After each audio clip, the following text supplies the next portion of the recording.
Opa, tudo bom? Aqui é o Augusto da NStudio e da BlenderParaArquitetos.com e hoje eu vou ensinar para você como criar uma textura razoavelmente realista no Blender utilizando uma textura qualquer que você encontrar na internet. Então, o passo número 1 é encontre uma textura. Obviamente, a primeira coisa que você tem que fazer é encontrar uma textura que te agrade na internet, né? Então, no caso, eu vou tentar fazer uma textura de madeira. Então, a gente digita Wood Texture. Mas, para poder ajudar, eu vou colocar Wood Texture Seamless. Seamless significa que as texturas se encontram. Ou seja, que quando você colocar uma junto com a outra, elas vão se encaixar perfeitamente. Ela é seamless, ela é totalmente unível, digamos assim. Mas, de um modo geral, você pode até mesmo vir no Google Imagens e localizar a sua textura favorita, desde que ela seja seamless e seja HD. A gente pode imprimir ferramentas, colocar tamanho, colocar como grande, e assim a gente recebe texturas de pelo menos acima de 1K, que são texturas que são agradáveis. Para o nosso caso, eu selecionei essa textura aqui, que é uma textura que eu encontrei no site texture.com. Faço download dessa textura.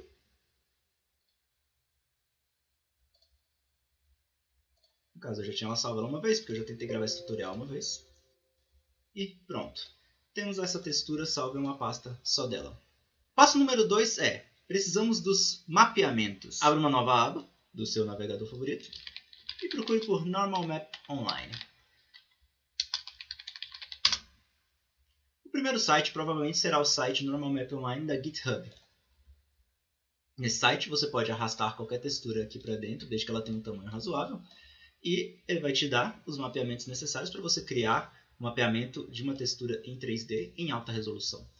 No caso, é sempre bom utilizar texturas de alta resolução exatamente por causa disso, porque o Normal Map ele vai pegar uma imagem normal e converter em Normal Map. Faça os ajustes necessários, os ajustes que você considerar.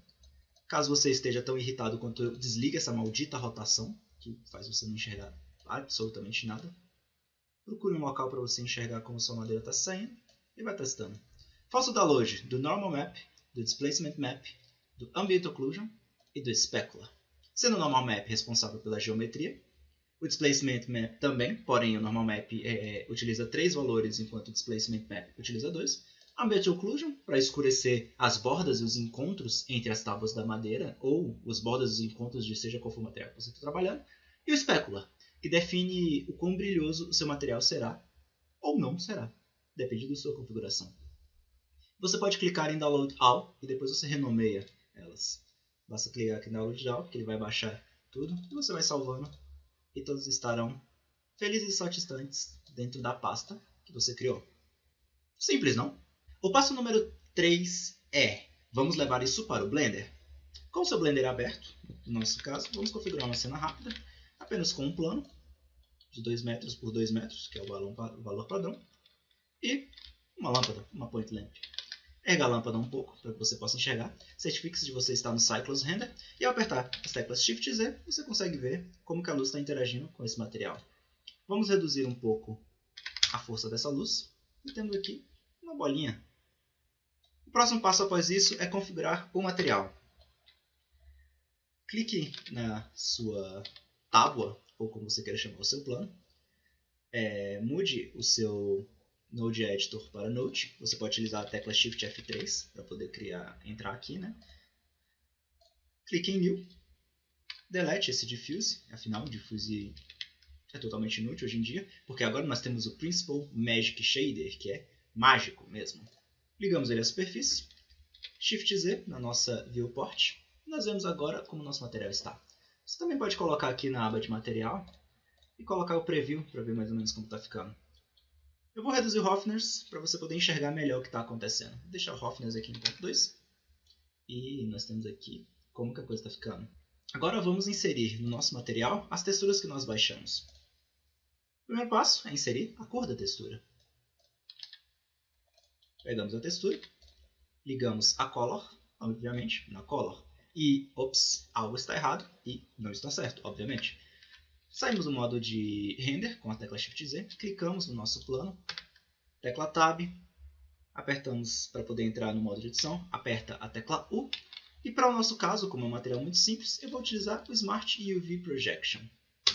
Feito isso, ele faz essa pergunta, apenas clique OK, saia. Quando você voltar para o modo de render, a madeira estará definitivamente e corretamente projetada sobre o material. Por que eu disse definitivamente? Não sei. Deu vontade de falar. O próximo passo é inserir o Normal Map. O Normal Map, como eu falei, é o que define as alturas do nosso material, no caso. Ele vai criar um cálculo que vai gerar essas alturas para o Blender, e o Blender vai utilizar essas alturas. Colocamos em NumColor Data e conectamos o Color no input Normal. Obviamente, algo errado não está certo. E para corrigir esse algo errado que não está certo, que é o fato de nós termos ligado um ponto amarelo, que é de Color, e um ponto azul ou roxo, não sei, que é de Normal, nós precisamos de um conversor aí no meio. Para isso, Shift A, Vector, Normal Map. Agora parece que tudo faz sentido, não é mesmo? Eu vou colocar aqui no modo de GPU para poder ter um render um pouco mais rápido. A madeira agora começa a refletir de acordo com os sucos que são entregues pelo meu Normal Map. O Normal Map convertido para o Blender e o resultado final. Obviamente nós podemos reduzir um pouco esse valor, porque bom, essa madeira não parece ser tão grosseira assim. E o resultado já começa a ficar muito mais interessante, não é mesmo? O próximo passo é o Specular Map. O Specular Map, como eu disse, ele define o quão brilhoso o nosso material poderá ser. No caso não é reflexivo, hein? É brilhoso. São duas coisas diferentes. Como não se trata de cor, non-color data.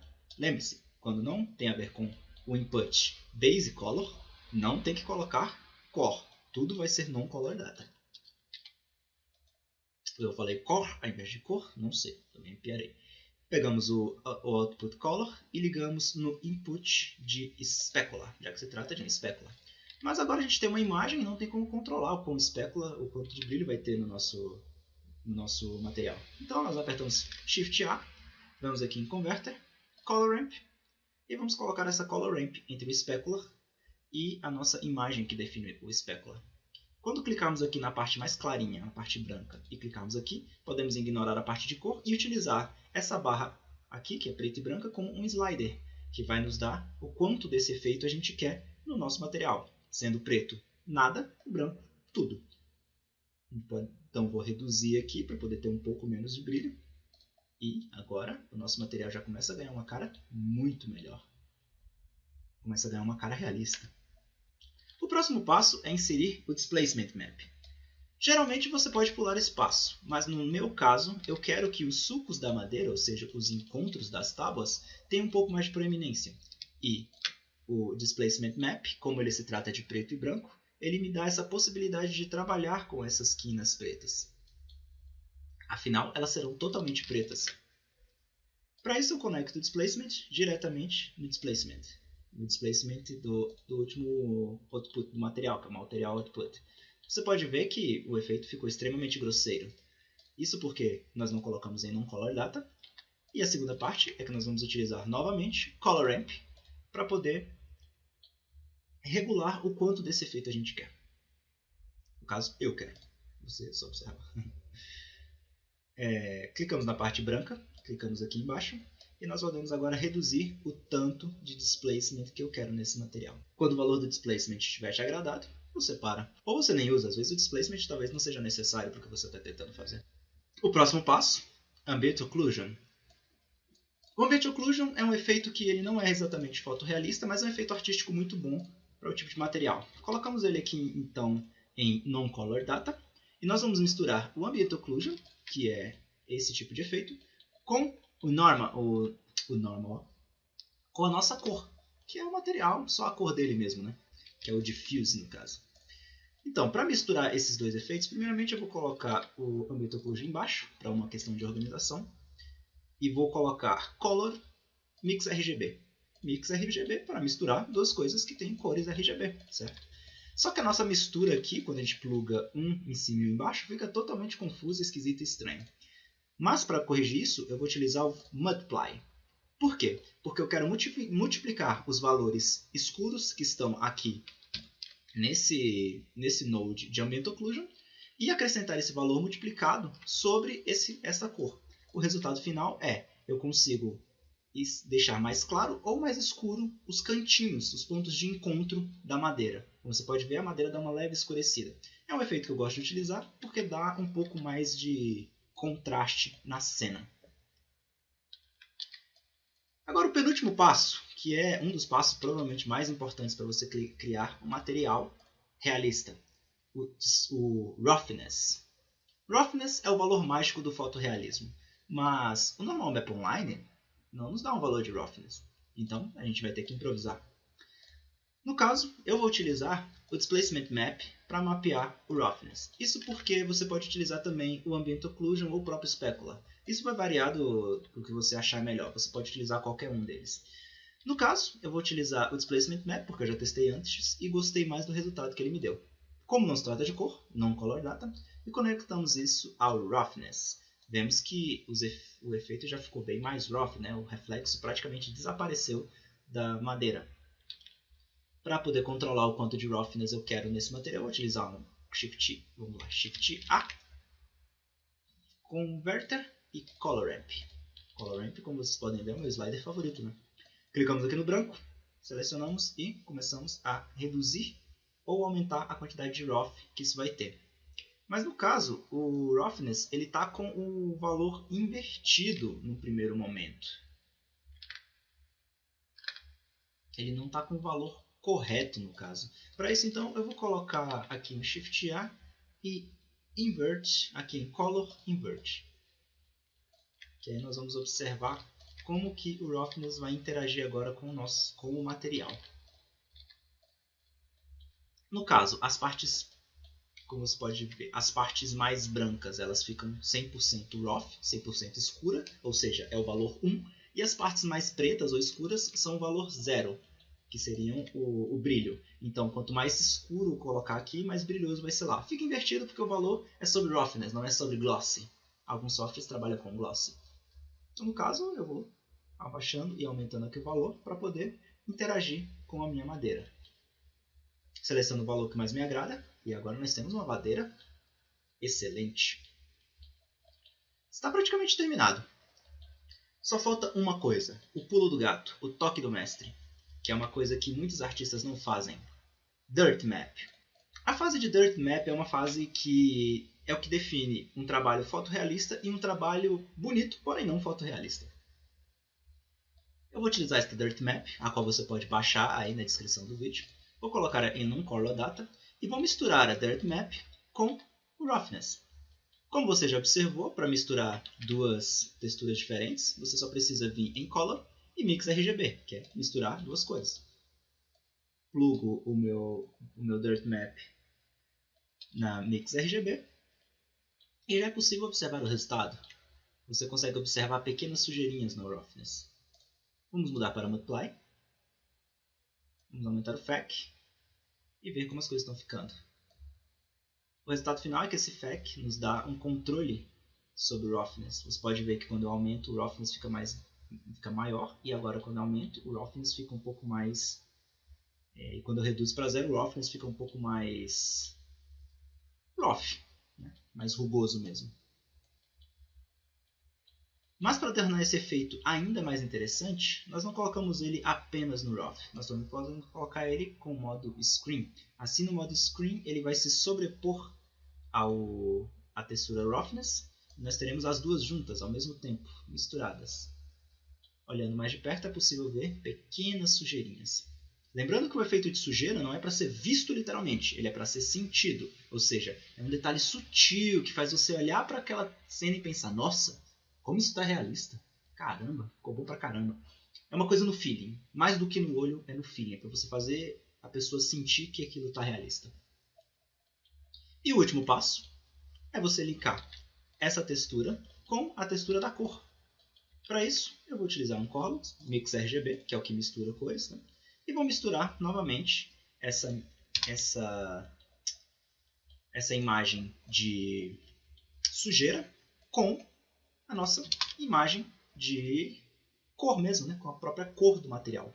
E, bom, tá sujo pra caramba, né? Isso porque eu estou misturando as duas coisas, mas no caso aqui eu não quero que misture, eu quero multiply. Ou talvez o próprio screen, né? Vou deixar sobre. Então eu tenho a sujeira que seria a parte branca, né? A parte branca, que é a sujeira sobre o material, e as partes escuras, que seriam os valores pretos, contados como zero, ou seja, eles vão ser eliminados, e aí vão ficar como efeito de sujeira sobre o material. Mas sabe, eu não quero que meu chão seja sujo desse jeito, eu quero que o meu chão seja bonito. Então a gente pega, eu posso utilizar o FAC para ir reduzindo o quanto dessa sujeira eu quero no meu chão. Lembrando, esse efeito é um efeito sutil, ele é para trazer um feeling para o material, ele não é para trazer realmente imundície, é para ele trazer uma sensação de que o material tem história, tem vida. Por isso você coloca ele bem pouquinho. Bom, o ninho de rato é esse. O lado bom de se trabalhar com nodes é que a qualquer momento você pode voltar e modificar sem ficar dependendo de Ctrl Z, né? Você não precisa depender da memória do computador, você pode modificar, como é material procedural, você pode modificar qualquer coisa a qualquer momento sem estragar as outras coisas. E aí está, um material relativamente aceitável, realista, feito com uma textura, uma qualidade relativamente questionável, encontrada em qualquer lugar do Google. Então é isso. Se você gostou desse tutorial, ele te ajudou, se inscreve aí embaixo. Todos os links para as minhas redes sociais estão na descrição, incluindo meu e-mail. Caso você queira conversar comigo, tinha alguma dúvida, pode mandar um e-mail. Eu respondo e-mail pelo menos uma vez por dia. E eu vou ficando por aqui. Até o próximo vídeo. Tem tutorial toda semana e falou!